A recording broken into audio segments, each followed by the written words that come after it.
Assalamualaikum warahmatullahi wabarakatuh. Jumpa lagi dengan saya Dian Rahma Santoso, Humas dan Protokoler Universitas Muhammadiyah Sidoarjo dalam acara Umsida Menyapa.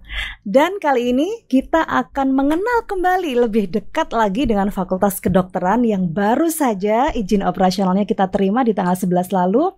Yang kemarin juga kita sempat podcast bersama Kaprodi dan juga Bapak Rektor.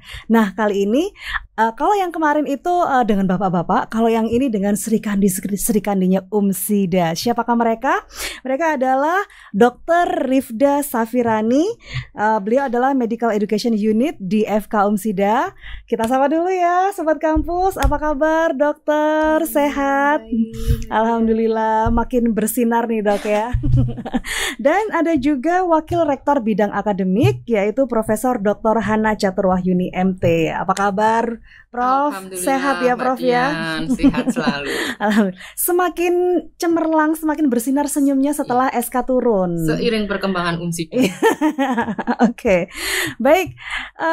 Kalau kemarin dengan Dr. Zul dan juga Pak Rektor nih, Dokter dan juga Prof. Hana, kita udah membahas banyak banget terkait dengan kebijakan, kenapa Umsida didirikan, bagaimana nanti sistem yang ada di Umsida. Nah, sekarang ini kita akan lebih dekat mengenal bagaimana model pembelajaran, bentuk pembelajaran, dan juga profil lulusan kira-kira akan seperti apa nih, Sobat Kampus. Nah, kalau kayak gitu, kita akan tanya dulu ke Dr. Rifda ya. Dokter, kira-kira model pembelajaran untuk mencetak dokter yang baik atau yang keren, kalau kemarin kata Dr. Zul yang punya karakter kuat, itu nanti akan dokter buat seperti apa model pembelajarannya?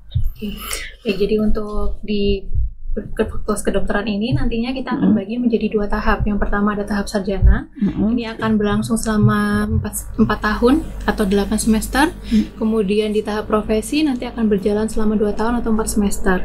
Dan nantinya pada proses pembelajaran ini kita akan menerapkan prinsip yang disebut dengan SPICES atau terdiri dari beberapa prinsip ya. Jadi yang pertama ada student center, kemudian ada problem based atau kita belajar berdasarkan masalah, kemudian integrated atau dari semester awal sampai akhir itu terintegrasi semua materinya, lalu ada community based, jadi nanti akan terjun juga ke masyarakat, lalu ada elektif yaitu melibatkan berbagai macam profesi, kemudian kita arahkan juga keminatan mahasiswa, lalu sistematik. Jadi prinsipnya nanti akan menggunakan itu. Oh, jadi maksudnya SPICES itu singkatan ya, Dok ya? Betul. Singkatan, S-nya tadi apa, Dok? S yang pertama student center. Student center. Yeah. Jadi nanti model pembelajarannya student center learning gitu ya. Kemudian P-nya apa, Dok tadi? P-nya problem based. Problem based learning. Oke. Kira-kira nanti dikasih problem seperti apa, Dok? Spill dong buat calon mahasiswa ini ya, Dok ya. Jadi kita sesuaikan dulu dengan tahapan mahasiswa. Kalau di awal tentunya kita akan buat materi dasar terlebih dahulu. Nanti seiring bertahapnya semester itu tentunya kasusnya akan lebih kompleks lagi. Jadi mahasiswa ini kita siapkan dari awal, dari ilmu biomedik atau ilmu dasarnya, kemudian sampai nanti di akhir dari ilmu-ilmu klinis. Jadi mahasiswa itu bisa menata laksana itu secara holistik komprehensif. Jadi dari awal sampai akhir tuh mahasiswa paham tentang konsepnya. I see. Kalau tadi sudah S dan P berarti I. I-nya apa, Dok? Integrated. Integrated maksudnya apanya yang diintegrate, Dok? Jadi seluruh materinya nanti terintegrasi. Kemudian tidak hanya materi kedokteran, tapi karena kita ada di Muhammadiyah Sidoarjo ya, jadi kita akan kaitkan dengan materi AIK. Salah satu keunggulan di Universitas Muhammadiyah Islam dan Muhammadiyahan. Bagaimana keilmuan kedokteran ini digabungkan, diintegrasikan dengan nilai-nilai Islam. Betul. Gitu ya, Dok ya. Jadi nanti salah satu keunggulannya juga dari situ mahasiswa kita. Oke. Nah, selanjutnya berarti C-nya community based. Ya. Ini seperti apa, Dok? Pengabdian gitu atau bagaimana, Dok? Memang nanti tentunya akan ada pengmas ya, jadi pengabdian masyarakat. Jadi nanti ada blok di mana mahasiswa itu akan terjun ke masyarakat untuk menyusun rencana, jadi mempersiapkan kira-kira untuk menyelesaikan masalah di masyarakat atau di keluarga tersebut itu seperti apa. Di mahasiswa kita arahkan seperti itu. Jadi udah nggak perlu ikut KKN lagi berarti. Ini kayaknya Bu Hana nih ya. Oke, boleh langsung nyambung lah Bu Hana. Kira-kira nggak pakai KKN lagi nih? Ya, nanti kita lihat karena memungkinkan model itu untuk diintegrasikan antara community based yang nanti juga arahnya ke pengabdian mahasiswa, pengabdian masyarakat, dan juga nanti KKN yang sebenarnya itu sama, hanya nanti mungkin modelnya aja yang kita desain sehingga nanti tujuan dari KKN dan tujuan dari community based ini bisa terlaksana.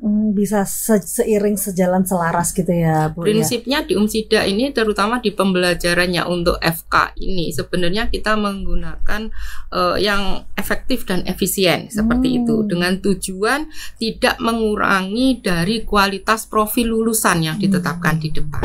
Oke, wah. Dari awal udah keren banget ini persiapannya ya. Kemarin Pak Rektor sama Dr. Zul juga udah menceritakan lengkap sekali kalau sudah sangat siap hingga lulus mereka mau kemana juga ya. Nah, tadi sudah kemudian apa lagi nih Dok? Itu elektif. Elektif maksudnya gimana Dok? Jadi mahasiswa nanti ada blok di mana mereka ini berkolaborasi dengan profesi yang lain. Karena kan nantinya saat terjun di masyarakat kan kita tidak sendiri ya. Pasti dibantu dengan teman-teman profesi kesehatan maupun profesi yang lain. Kemudian nanti mahasiswa juga bisa memilih. Jadi ada blok khusus elektif itu memilih keminatannya. Lebih suka ke arah mana. Mungkin kemarin sempat disinggung sedikit ya tentang elektif. Kalau itu. peminatan belum? Belum. Oke. Kira-kira nanti yang diminatkan peminatannya itu apa aja Dok? Mungkin untuk sementara yang sudah kami susun tuh ada 2 pilihan tentang telemedicine dan kedokteran paliatif. Oh, telemedicine. Kita taunya telegram, telepon. Karena humas ya. Oke. Nah, yang terakhir berarti S ya, Dok ya. S yang apa terakhir S-nya? Sistematik. Seperti apa tuh, Dok? Jadi dari materi-materinya itu sudah kita susun di awal. Kemudian metode pembelajarannya nanti bagaimana, penilaiannya bagaimana, itu semuanya sudah terancang dengan sistematik ya tadi. Tuh, jadi harapannya insya Allah tidak akan ada miss gitu, karena sudah sesuai nih. Jadi pembelajaran ini kita memberikan metode pembelajarannya seperti apa, penilaiannya seperti apa. Gitu. Ingat ya Sobat Kampus, Spices. Kalau lupa diulang aja nanti videonya ya. Oke, nah berarti ini nyambung yang tadi dengan community service ya Prof. Hana, tentang kebijakan internal mungkin bisa dijelaskan lebih detail yang efektif efisien dengan KKN tadi seperti apa enaknya nanti Dok. Dan mungkin ada kok udah jadi dok juga ini doktor, profesor doktor gitu maksudnya ya. Nah, monggo. Ya, terima kasih Mbak Dian. Jadi di Umsida ini seiring dengan mengakomodir semua kebutuhan kurikulumnya, itu kami ada satu hal yaitu mengintegrasikan proses pembelajaran dengan kegiatan penelitian dan pengabdian masyarakat yang itu dilakukan oleh dosen. Sehingga tadi kalau Dr. Rifda menyampaikan ada community based, nah itu kami akan kawal lewat dengan kebijakan integrasi penelitian dan pengabdian kepada masyarakat. Saat ini sebenarnya kebijakan itu sudah berlaku. Semua dosen yang melakukan penelitian dan pengabdian masyarakat itu wajib mengikut sertakan mahasiswa. Jadi pada hal kegiatan ini nanti mahasiswa akan menjadi bagian dari penelitian dan pengabdian masyarakatnya dosen. Jangan dimaknai nanti mahasiswa disuruh-suruh, tidak. Itu adalah bagian. Jadi mahasiswa nanti juga ikut berpartisipasi, berkontribusi secara keilmuan, mendesain ke penelitiannya seperti apa, kemudian merancang kegiatan abdimasnya seperti apa, sampai nanti evaluasi. Dan kegiatan itu tidak boleh lepas, materi dari kegiatan itu tidak boleh lepas dari kurikulum yang sudah disiapkan untuk prodi FK. Jadi memang ke depan kami sudah mempunyai desa binaan yang itu kami sudah siapkan, sudah ada desa binaan, sudah ada puskesmas yang siap bekerja sama dengan kami, dan sudah ada beberapa rumah sakit yang itu memang kekhususannya menunjang pada keunggulan FK sebagai pencegahan TB paru itu. Insya Allah semuanya sudah terintegrasi dengan kurikulum yang dirancang di FK ini, Mbak Dian. Wah, luar biasa, udah siap banget. Jadi kalau Sobat Kampus calon mahasiswa ini rugi banget kalau nggak segera daftar sekarang nih ya Bu ya. Apalagi sekarang masih gelombang 1. Nah, masih berakhir sampai akhir Maret ini ya. Kayaknya harus segera nih Sobat Kampus. Oke. Nah, lalu Saya penasaran ini dok, sampai bisa menemukan Spices tadi itu ya, awalnya bagaimana sih dok proses pembelajaran itu dibangun sehingga dokter bisa menemukan hal-hal seperti itu, hal-hal yang menarik kayak gitu. Ya. Jadi kalau untuk tahapan kami di sini kami membandingkan, jadi melakukan evaluasi dengan beberapa universitas ya. Jadi dimulai dari kurikulumnya, metode pembelajarannya, sampai dengan evaluasinya itu seperti apa. Jadi kampus-kampusnya itu baik tingkat internasional maupun tingkat nasional itu kita bandingkan agar UMSIDA ini memiliki kekhususan yang bisa diunggulkan gitu. Jadi prosesnya sangat panjang. Prosesnya sangat panjang. Kalau dibahas di sini 2 hari mungkin belum habis ya. Nggak selesai itu. Nggak selesai. Karena kita mempersiapkannya 2 tahun lebih ya Bu ya. Baik. Nah, lalu bagaimana dengan fasilitas? Kalau kemarin kita sempat bahas itu ya, kita sudah menyediakan laboratorium. Nah, kira-kira apa saja yang bisa mendukung pembelajaran? Fasilitasnya itu mau diapakan? Iya, monggo dokter. Di dokter Rifda akan nambah ya, yang terkait labnya. Pertama, fasilitas akademik ya. Nanti mungkin dokter Rifda bisa menceritakan tentang bagaimana lab kami yang sudah kami bangun sesuai dengan kurikulum yang dirancang. Ada apa aja di lab itu nanti dokter Rifda. Nah, tapi di sini saya akan menjelaskan bahwa sekarang itu zamannya IT. Orang bisa terpisah jarak dan waktu, tetapi kita tidak boleh terputus dalam komunikasi. Begitu juga dalam pembelajaran. Oleh karena itu kami menyediakan yang namanya Learning Management System. Di situ kita sebut dengan learning@umsida.ac.id. Disitulah interaksi antara dosen dan mahasiswa dalam pembelajaran ini akan terbangun, Mbak Dian. Jadi tidak usah khawatir nanti ketika kuliah di UMSIDA bagaimana kita harus mengumpulkan, bagaimana kalau ada pertanyaan seperti itu. Kami sudah menyediakan learning management system itu yang nanti digunakan untuk yang akan memfasilitasi dosen dan mahasiswa untuk melakukan pembelajaran itu secara interaktif. Jadi tugas-tugas yang diunggah di learning itu dosen akan memeriksa dan akan memberikan feedback sehingga mahasiswa tahu nih kenapa saya kok nggak bisa maksimal, di bagian mana saya nggak bisa maksimal, saya harus ngapain ke depannya. Target kami sesuai dengan keunggulan nanti di tahun pertama kami bisa meluluskan dosen dan mampu nanti 100% lah bisa lulus ujian OSCE ya dokter ya. Nah itu itikat kami, komitmen kami di awal untuk mengembangkan FK ini. Nah selain learning yang itu akan memfasilitasi model pembelajaran di FK ini, kami juga menyiapkan layanan akademik Mbak Dian, yang semuanya juga berbasis IT, sehingga nanti memberikan kemudahan kepada mahasiswa dan orang tua atau wali mahasiswa untuk melihat perkembangan belajar putra-putri mereka selama di UMSIDA ini. Kami membuka akses selebar-lebarnya karena kami pahamlah kondisi saat ini kita tidak mungkin juga bertemu setiap saat gitu ya. Tapi kami akan memberikan rekaman akademik dari masing-masing mahasiswa ini terkait dengan bagaimana akademiknya, bagaimana kegiatan kemahasiswaannya, sampai ke kegiatan Al-Islam dan Kemuhammadiyahan. Itu kami sudah siapkan dalam sistem akademik yang itu bisa diakses oleh mahasiswa dan orang tua wali. Sehingga orang tua juga orang tua bisa melihat nih anak saya yang nggak lulus apa sih itu dari sisi mata kuliah. Nah orang tua juga bisa melihat nanti anak saya dalam 1 semester ini sudah mengikuti kegiatan kemahasiswaan apa aja ya. Nah, jangan-jangan 1 semester ini setiap Sabtu Minggu pergi itu orang tua kan biasanya bertanya-tanya ya ngapain gitu. Nah itu nanti bisa terekod di sistem itu. Oh tanggal sekian ikut seminar ini, tanggal sekian ikut seminar ini dengan poin segini, itu semua sudah terakomodir di sistem informasi mahasiswa. Jadi ketika menjadi mahasiswa FK UMSIDA, insya Allah kami memberikan kenyamanan, keamanan untuk semua sivitas yang terkait dengan UMSIDA. Gitu Mbak Dian. Saya langsung bergetar ini dengerinnya. Dokter juga ya, kalau Bu Hana sudah ngomong itu waduh. Kami memberikan yang terbaik yang untuk terbaik masyarakat. Ya, tentu. Baik. Nah, Aduh, saya langsung speechless nih mau nanya apa. Karena pertanyaan selanjutnya udah dijawab. Baik, dokter. Nah, kalau tadi sudah banyak banget ya dengan sistem manajemen sistem apa itu. Nah, kalau dari medical education-nya sendiri gimana, Dok? Dari fasilitas dan lain-lainnya itu, Dok. Baik, jadi seperti yang diketahui kan kalau sebagai mahasiswa FK itu tidak hanya paham atau menguasai materi, tapi juga praktik.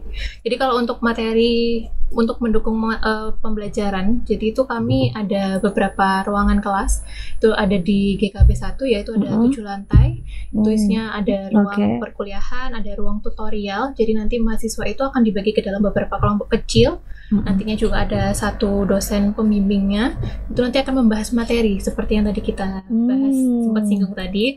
Nanti kenapa kok kelompok kecil? Karena harapannya lebih intensif gitu pembahasan. Kalau kelompok besar kan nanti diskusi itu kan terlalu ramai gitu. Jadi itu nanti ada momen di mana mahasiswa akan, kita menyebutnya tutorial gitu ya. Terus ada perkuliahan, jadi nanti ada ruangan ada ruang kuliah besar atau auditorium. Jadi kalau misalnya mahasiswa nanti akan kita undang untuk mengadakan pleno atau mengadakan workshop, itu bisa di sana. Kemudian selain itu ada praktikum. Jadi praktikum itu kita mulai dari yang ilmu biomedik sampai nanti ke keterampilan klinik itu sudah kami siapkan. Jadi dari ilmu yang biomedik itu contohnya seperti lab anatomi, lab histologi, lab farmakologi, itu sudah ada semua. Jadi sudah disesuaikan dengan jumlah mahasiswa nantinya, jadi tidak perlu khawatir ya kalau misalnya ruangannya perlu bergantian atau apa, insya Allah sudah kami siapkan. Kemudian ada satu mahasiswa satu ya, Dok ya? Alatnya mikroskopnya, iya. Kemudian untuk ruang keterampilan klinik itu ada 14, jadi nanti bisa digunakan saat berkelompok. Sesi. Ya, berkelompok. Jadi ya itu tadi harapannya mahasiswa lebih fokus, karena kan nanti ruangannya makin banyak, jadi jumlah siswanya tidak terlalu besar ya, tidak terlalu ramai. Mahasiswa itu misalnya mau menggunakan manekin itu bisa bergantiannya lebih singkat gitu waktunya. Kalau misalnya ruangannya besar, manekinnya yang satu kan bergantiannya prosesnya lama ya gitu. Karena ini ya, Dok ya, kalau di kedokteran itu urusannya nyawa itu ya, sehingga semuanya sangat detail. Dan jangan sampai ada kekeliruan sedikit pun sebenarnya, Dok ya. Emang kalau ngebahas kedokteran itu nggak akan ada habisnya nih Sobat Kampus ya, karena urusannya dengan kehidupan kita dan hidup kita, nyawa kita gitu ya. Makanya kemarin sempat detail banget ya, Dok ya, pada saat evaluasi. Jangankan evaluasi, sebelum evaluasi prosesnya pun sangat panjang dan sangat detail dan membutuhkan extra effort, extra money, extra everything.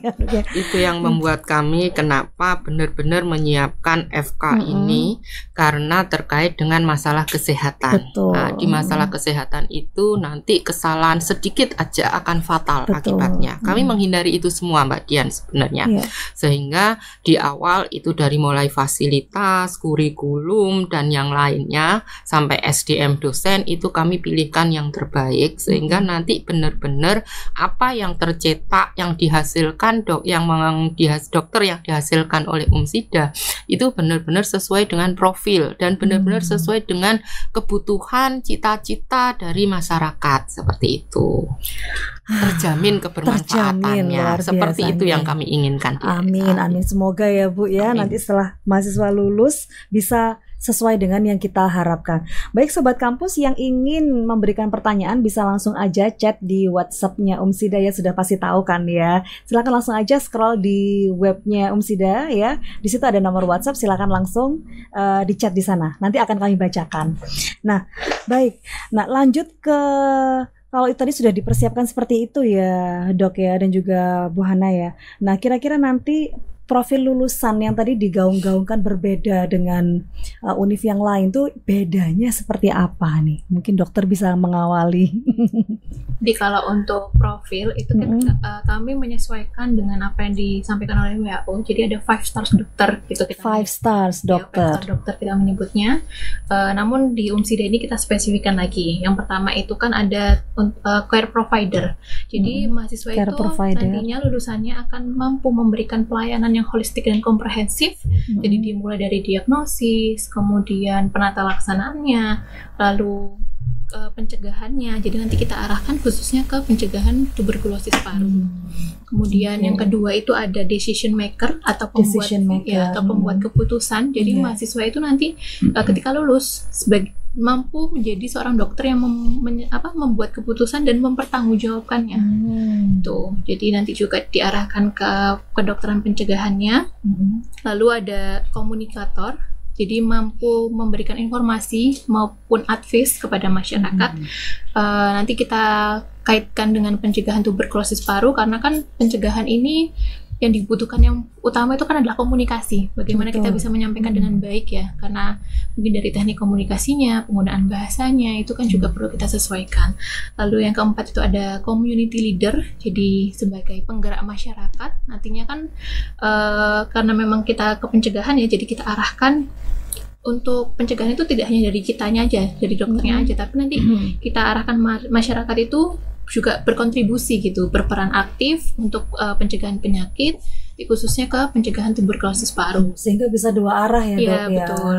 Jadi karena kalau misalnya di masyarakatnya ternyata masih sama, itu kan jadinya tidak tuntas gitu takutnya. Dokternya semangat, ternyata masyarakatnya yang kurang semangat mungkin ya. Kemudian yang terakhir itu sebagai manajer. Atau sebagai pengelola sistem layanan kesehatan. Jadi nanti ini melibatkan berbagai pihak ya. Jadi memang karena sistem layanan kesehatan ini kan kompleks, tidak hanya terdiri dari dokter, tapi dari semuanya gitu. Dan nanti kita melibatkan multidisiplin. Nanti kita arahkan juga untuk ke arah pencegahannya, terutama pencegahan baik dari tingkat individu, keluarga, komunitas maupun ke masyarakat. Jadi udah paket lengkap sebenarnya ya, Dok ya. Saya udah ngebayangin ini nanti mereka lulus udah siap kalau misalkan ditunjuk menjadi pimpinan di sebuah rumah sakit atau puskesmas atau layanan kesehatan begitu ya, Dok ya. Sudah nggak kebayang nih, sudah bisa ngebayangin 4 tahun kemudian atau mungkin 4, 5, 10 tahun kemudian ya, kesehatan masyarakat di Indonesia akan semakin meningkat ya dengan adanya tambahan lulusan dari Universitas Muhammadiyah Sidoarjo ini. Bu Hana, mungkin ada yang mau ditambahkan terkait profil lulusan? Ya, mungkin saya lebih ke arah kami dari awal serius dengan untuk menghasilkan dokter-dokter dengan profil lulusan yang seperti disampaikan oleh Dr. Ida tadi, dan kami juga serius juga dalam mengelola FK Umsida ini. Salah satu indikator keseriusan perguruan tinggi dalam mengelola prodi itu akan terlihat dari sisi akreditasinya. Oleh karena itu kami dari awal sudah menyiapkan kurikulum, termasuk tadi ada profil lulusan yang dibangun sebegitu dahsyatnya oleh teman-teman dari FK, kemudian menyiapkan sarana prasarana, karena memang kami nanti targetnya dalam beberapa tahun ke depan itu kami bisa mencapai terakreditasi unggul. Kami serius, kemudian semua yang saat ini kami lakukan itu kami arahkan untuk mencapai akreditasi unggul oleh FK ini. Jadi tidak main-main ya, dokter ya, kami dari awal itu. Nah, terus yang kedua kami dari sisi mahasiswa tadi sudah ada 5 star ya, dokter ya. Nah, di situ kami juga akan membekali mahasiswa. Tadi mahasiswa harus akan dihasilkan punya keputusan, pengambilan keputusan seperti itu ya. Nah, dan kami juga akan mensupport profil lulusan itu dengan memberikan memberikan dukungan kepada mahasiswa itu untuk bisa meraih prestasi, baik itu prestasi akademik maupun non-akademik. Kami akan sampai hari ini sudah banyak prestasi-prestasi mahasiswanya Umsida di luar FK ya, yang itu sudah terbukti, ada yang prestasi internasional bahkan. Nah, ini kami juga akan implementasikan dukungan ini kepada FK, sehingga kami nanti ingin paket lengkap lah di situ. Nanti juga akan menjadi mahasiswa berprestasi untuk FK ini. Dan untuk mendukung itu semua, Budian, kami hari ini sudah mulai mengembangkan jaringan kerjasama. Kerjasama yang kami kembangkan itu baik di dalam negeri dan di luar negeri, yang itu semuanya nanti kami bisa dimanfaatkan oleh mahasiswa dan dosen dari Fakultas Kedokteran ini untuk mengimplementasikan berbagai macam kegiatannya, baik itu pembelajaran, penelitian, ataupun pengabdian masyarakat. Nah, ini yang kami support, sehingga profil yang sudah desain oleh teman-teman FK itu nanti benar-benar bisa terwujud pada lulusan FK. Gitu Bu Dian ceritanya. Tadi Mbak, sekarang Bu dong. Iya. Karena cantik, muda, padahal sudah dosen ya. Jadi bingung saya ini mau manggilnya apa. Kalau dosen harusnya Bu. Amin ya Allah. Oke. Nah, tadi saya masih ini Dok, kalau tadi decision maker kayak gitu ya. Saya ngebayangin ketika kita ada di rumah sakit gitu ya, atau ya kita lagi periksa gitu ya, kemudian ada sakit yang apa. Nah di situ seorang dokter kan langsung ini harus begini, ini harus begini. Nah itu seperti itu ya Dok ya, decision maker itu ya salah satunya. Jadi sebenarnya untuk pembuatan keputusan itu kalau di kasus pelayanan kesehatan ya itu tetap akan dikembalikan ke pasien. Maksudnya itu dokter ini melibatkan pasien, jadi baik pasien maupun keluarganya kita libatkan untuk membuat keputusan ini gitu. Jadi tidak jadi bisa, bukan dokter sendiri. Betul, ya. Jadi mungkin arahnya ke dokter ini biar clear ya, dengan sobat kampusnya ini. Kadang-kadang kita sebagai pasien ya. Iya. Kan ini sudut pandang pasien ini. Iya. Jadi dokternya itu membuat keputusan yang dimaksud itu mungkin ini untuk rencana tindak lanjutnya. Jadi sesuai dengan kasus pasiennya ini seorang dokter membuat keputusan seperti ini, tapi untuk persetujuannya tetap kita kembalikan ke keluarga. Iya, betul. Karena yang membuat keputusan tetap di pasien dan keluarga gitu. Supaya tidak terjadi kesalahpahaman juga ya Dok ya. Kompleks sebenarnya ya Dok ya pekerjaan dokter ini, tapi itu tentunya dedikasinya luar biasa pada negara kita ya. Baik, ini sudah ada beberapa pertanyaan yang masuk, kita baca dulu ya pertanyaannya, nanti bisa langsung ditanggapi ya Dok. Dari, wah banyak banget ini, 1, 2, 3, udah banyak ini. Oke, kita akan buka satu-satu. Dan seperti biasa kebanyakan yang bertanya adalah ciwi-ciwi. Kayaknya ini calon mahasiswanya ini bakal cewek ini. Yang banyak cewek yang pengen jadi dokter kayaknya nih. Oke, yang pertama dari Natasha Arumi. Apa nanti ada seminar-seminar atau program pengembangan pendidikan selain perkuliahan? Nah, tadi mungkin ini nyambung dengan Bu Hana sempat menyinggung seminar, workshop gitu-gitu mungkin. Nah, monggo dokter bisa ditanggapi dulu. Oke. Jadi kalau untuk seminar atau workshop tentunya ada. Sementara itu dari pimpinan itu mengagendakan minimal 1 tahun sekali. Jadi baik workshop nasional maupun internasional. Jadi mungkin bisa kita undang pemateri. Melanjutkan yang tadi Bu Hana sampaikan kan sekarang sistemnya IT ya. Jadi pemateri internasional ini mungkin kalau misalnya berhalangan belum bisa hadir ke sini bisa kita undang melalui Zoom gitu. Jadi kan tetap bisa interaksi gitu ya. Tuh. Oh gitu. Jadi jangan khawatir ya sobat kampus, tetap ada seminar dan tentunya akan sangat menarik. Atau kalau sobat kampus juga ingin ikut seminar yang lain juga nggak apa-apa kan Bu ya, walaupun tidak harus dengan kedokteran, tapi banyak sekali keilmuan yang mendukung ya yang Sida berikan untuk seluruh mahasiswa. Dan itu semuanya akan terekod di sistem informasi mahasiswa. Dapat poin. Dapat poin karena ya itu tadi kita itu semua sudah terintegrasi. Oke, jadi nggak harus kalau dari FK harus ikut seminarnya FK, nggak bisa kemana-mana. Mungkin setahun sekali ya. Yang penting mendukung keahlian dan itu semuanya jejak digitalnya bisa ditelusuri kalau di Umsida ini. Jadi misalnya ada seminar terkait leadership itu cocok banget ya. Cocok. Profilnya tadi salah satunya kan itu ya. Iya. Community leader. Oke, cocok banget. Oke, nah selanjutnya ini cowok ini dari Azka Rivaldi. Apa ada program kunjungan kedokteran Umsida untuk calon mahasiswa?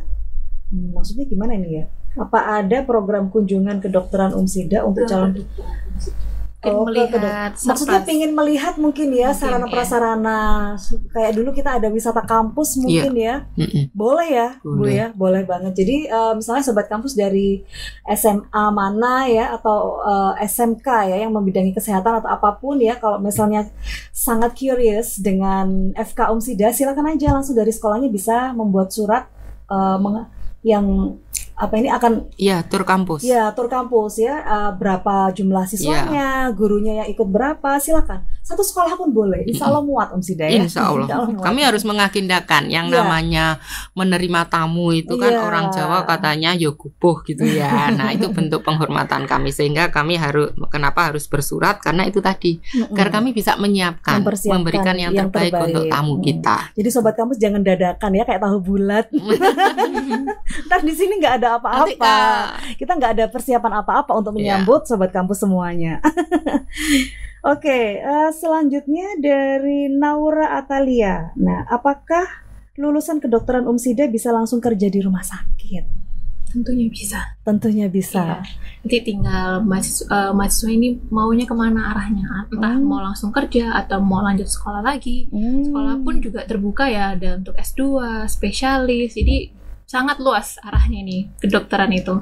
Mau jadi dokter perusahaan pun bisa, jadi dokter di klinik pun bisa, dokter puskesmas bisa, praktek mandiri bisa, mau jadi dokter di tambang mungkin, di pertambangan kan ada kilang minyak segala macam, bisa, sangat luas untuk peluang kerjanya. Jadi jangan khawatir Sobat Kampus yang sudah kuliah di kedokteran Sida, insya Allah dengan bekal ilmu yang diberikan pasti jangan khawatir, pasti bisa bekerja dan bisa mengabdikan diri ke masyarakat ya. Oke, selanjutnya banyak ini ternyata minatnya luar biasa. Dari Raihan Mahendra, alhamdulillah cowok Bu. Gimana gambaran koas? Wah, ini udah belum masuk kuliah udah ngebayangin koasnya ini. Gimana gambaran koas di kedokteran Sida? Apakah koas itu susah, Dok? Dokter ini sudah cerita dulu. Iya, silakan cerita, Dok. Iya. Untuk koas itu kan jadi memang kami nanti diterjunkan di rumah sakit maupun di puskesmas. Jadi kita menyebutnya ada beberapa stase ya, atau bagian atau departemen gitu biasanya. Nanti Sida ini akan yang utama, pendidikan utama yang ada di RSCT Khotijah Sepanjang, ya. Tapi juga ada beberapa rumah sakit yang lain itu. Jadi nanti kita atur untuk koas susah atau enggak. Sepertinya sih kalau dari sarjananya sudah mengikuti dengan baik ya insya Allah saat koas itu tidak akan susah, karena kan koas itu kan mengaplikasikan ilmunya sebenarnya. Jadi kita praktek secara langsungnya. Kalau di sarjana itu kan lebih banyak ke teorinya ya, jadi dan belum bisa maksudnya terjun langsung ke masyarakat untuk mengobati kan belum bisa. Tapi kalau saat koas itu fasenya saat itu, jadi mempersiapkan sebelum mahasiswa ini terjun ke lapang secara nyata gitu. Jadi benar-benar dilepas oleh kampus untuk praktek mandiri misalnya, atau praktek di klinik atau rumah sakit, itu di koas itu. Koas ini berarti udah lulus ya Dok dari sarjana kedokteran atau belum Dok? Sudah lulus dari sarjana. Iya, nanti tapi belum masuk ke profesi gitu Dok. Belum, iya. Jadi untuk sarjana itu gelarnya sebagai sarjana kedokteran atau SKED. Nanti setelah koas, setelah kita ujian itu nanti akan mendapat gelar dokter. Gitu. Terus untuk yang katanya tadi profesi? Iya, profesi itu beda lagi. Profesi itu koas. Oh, ya profesi ini koas. Iya. Jadi langsung lanjut ya, langsung lanjut. Iya, betul. Wah, panjang juga ya. Tapi mengasihkan pastinya ya. Iya, pasti mengasihkan. Karena itu tadi gambarannya sudah jelas ya. Dari teori dipraktekkan, kemudian ada dengan segala community leader, decision maker dan lain-lain. Dan kita bisa pilih praktek mandiri atau praktek dengan orang. Iya. Gitu. Nah, untuk nanti misalnya ini Dok, yang sebelum lulus itu kan jelasnya pasti banyak prakteknya ya Dok ya. Nah, untuk kalau praktek kan butuh pasien nih Dok. Pasiennya gimana carinya Dok? Apa temennya sendiri disuruh sakit atau gimana? Oke, kalau di kami tentunya kami menyiapkan pasien simulasi ya menyebutnya. Jadi pasien simulasi itu seperti aktor gitu. Jadi nanti kita siapkan sesuai kasusnya. Misalnya kasusnya ini, jadi nanti pasien itu akan pura-pura sakitnya seperti itu. Nggak disuruh sakit beneran ya? Udah. Jadi misalnya mungkin pasien-pasien patah tulang gitu misalnya ya, datang settingnya ke IGD gitu. Nah nanti mahasiswa itu seperti bermain peran gitu. Kira-kira apa yang harus dilakukan dari awal, dari anamnesis ke pemeriksaan fisik sampai ke tata laksana itu bagaimana. Nah nanti dari sarjana sudah disiapkan seperti itu. Saat koas yang ketemu pasien beneran, meskipun masih dalam pengawasan oleh dosennya ya, jadi dokter konsulennya, itu mahasiswa sudah paham gitu apa yang harus dilakukan. Nah nanti saat sudah menjadi dokter itu sudah lebih jelas lagi, lebih paham lagi kalau mau melakukan tata laksana sendiri itu sudah bisa. Sudah bisa lepas ya dok ya, sudah gak didampingi lagi oleh dosennya tadi. Berarti dosen ini juga mendampingi sampai selesai itu tadi ya dok ya, luar biasa pengabdiannya ini. Masya Allah. Oke, selanjutnya masih ada 2 lagi. Oke, kita stop di 2 terakhir ini ya Sobat Kampusnya, karena banyak banget ini pertanyaannya dan insya Allah ada hampir-hampir sama ya. Dari Keisha Aurelia, kalau saya dari jurusan IPS, apakah masih bisa daftar ke kedokteran? Ya, sekarang kan ada peminatan ya. Nanti kita mengikuti regulasi aja kalau yang dari IPS, karena sekarang itu kan tidak ada IPA IPS yang secara murni spesifik ya, yang ada kan ke peminatan. Kita akan lihat dari mata pelajaran yang dia ambil gitu. Ininya. Jadi monggo nanti teman-teman yang masih meragukan bisa atau tidaknya langsung hubungi admisi dulu. Nah, tapi kalau yang sudah jelas ya langsung daftar aja ya di admisi gitu. Baik Sobat Kampus, supaya lebih afdol nih ya, langsung aja kunjungi ya admisi kami di Kampus 1 Jalan Mojopahit 666B di depannya RSUD Sidoarjo. Cus langsung ke situ dan langsung daftar mumpung masih gelombang 1. Dan terakhir saya bacakan pertanyaan dari Zain Alfarisi. Nah, kalau sudah lulus S1 kedokteran, lanjutannya gimana? Apakah ada pendampingan dari dosen UMSIDA untuk karir ke depan? Nah, ini kayaknya udah kejawab tadi ya, Dok. Kalau mau ditambahin mungkin apa ya, Dok? Supaya lega nih, Zain. Kok pertanyaan nggak dijawab? Tadi sudah diceritain kalau ada koas itu yang ke arah profesi, yang ke rumah sakit ya, Dok ya. Nah, mungkin ada yang mau ditambahkan lagi, Dok? Jadi mungkin di materi kuliahnya mungkin ya. Jadi nanti di blok awal itu kami memberikan pengantar ya, karena kan ini transisi dari masa SMA ke perkuliahan. Mungkin mahasiswa juga masih bingung ini apa yang harus dilakukan. Jadi di blok pertama itu nanti akan ada materi terkait tantangan sebagai seorang dokter itu seperti apa dan bagaimana cara menghadapinya. Jadi nanti kita akan mengundang dokter-dokter yang tentunya sudah berpengalaman ya, jadi bisa menyampaikan materinya, sharing gitu mungkin ya, sharing session. Jadi mahasiswa itu ada gambaran, kira-kira ke depan seperti ini dan nantinya kami juga menyusun adanya dosen pembimbing akademik. Nah itu sesinya, karena kami sistemnya blok, harapannya bisa dilakukan setiap blok, setiap akhir blok. Jadi itu mahasiswa dan dosen pembimbing akademik ini akan melakukan evaluasi dari awal bloknya ini, kira-kira ada kendala apa, kesulitannya bagaimana, dan nanti dari dokter pembimbing akademik yang akan membantu menyelesaikan permasalahannya. Satu blok ini berapa lama, Dok? Berbeda-beda, jadi gitu? Ada yang tergantung dengan SKS-nya ya. Jadi ada yang berjalan selama 5 minggu, ada yang 6 minggu gitu. Berarti kalau misalkan ada kayak assessment gitu sudah nggak perlu lagi kayak kita UTS, OAS sudah nggak ada ya, Bu? Beda ya. Sudah langsung ujian blok dengan ujian blok. Betul, itu ya. Nah, biasanya satu semester itu bisa berapa blok, Dok? 3-4 blok. 3-4 blok. Kalau kita UTS UAS aja ya. Sama minggu keberapa pertemuan kita gitu ya.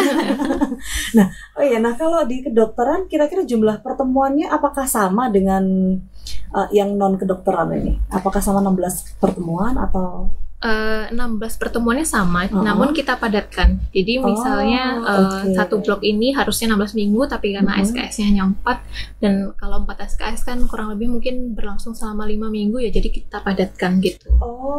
Jadi satu blok ini istilahnya kalau kita satu mata kuliah gitu. Iya. Itu diselesaikan di blok di awal. Baru akan mengikuti ke blok kuliah berikutnya gitu. Memang agak beda. Nggak apa-apa, beda itu asik. Yang bikin kita tertarik. Iya. Emang harus beda. Kalau sama aja ngapain kita ada kedokteran yang mana ya? Baik, nggak terasa ini ya sudah 30 menit lebih ini kita berbincang. Ini udah nggak mengenal lagi, tapi udah dalam banget kenalannya ini ya. Sudah bahas banyak. Baik, sebelum kita akhiri mungkin ada closing statement nih dari Wakil Rektor 1. Terima kasih, Prof. Terima kasih Bu Dian ya.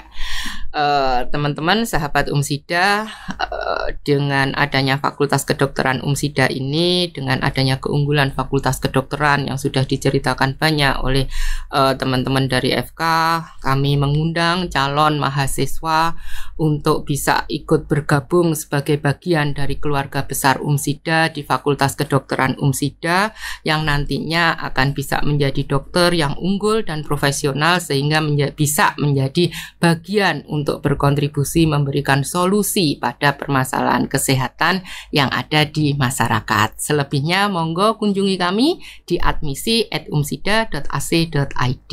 Gitu ya Mbak Dian. Terima kasih. Luar biasa, kita boleh beri tepuk tangan untuk kita semuanya hari ini. Baik, sekali lagi kami ucapkan terima kasih Dr. Rifda, terima kasih Prof. Hana atas rawuhnya dan sudah berbincang-bincang di UMSIDA Menyapa, memperkenalkan lebih dalam lagi terkait Fakultas Kedokteran UMSIDA. Semoga ini bisa menjadi insight ya yang luar biasa untuk calon mahasiswa dan bisa segera mendaftar ke UMSIDA mumpung masih gelombang 1. Baik, kita akhiri sesi kita kali ini, sampai jumpa di lain kesempatan di sesi-sesi berikutnya. Sampai jumpa lagi tentunya dengan perbincangan yang tidak kalah menarik dari sesi kali ini. Saya Dian undur diri, terima kasih. Wassalamualaikum warahmatullahi wabarakatuh. Waalaikumsalam warahmatullahi wabarakatuh. Terima kasih.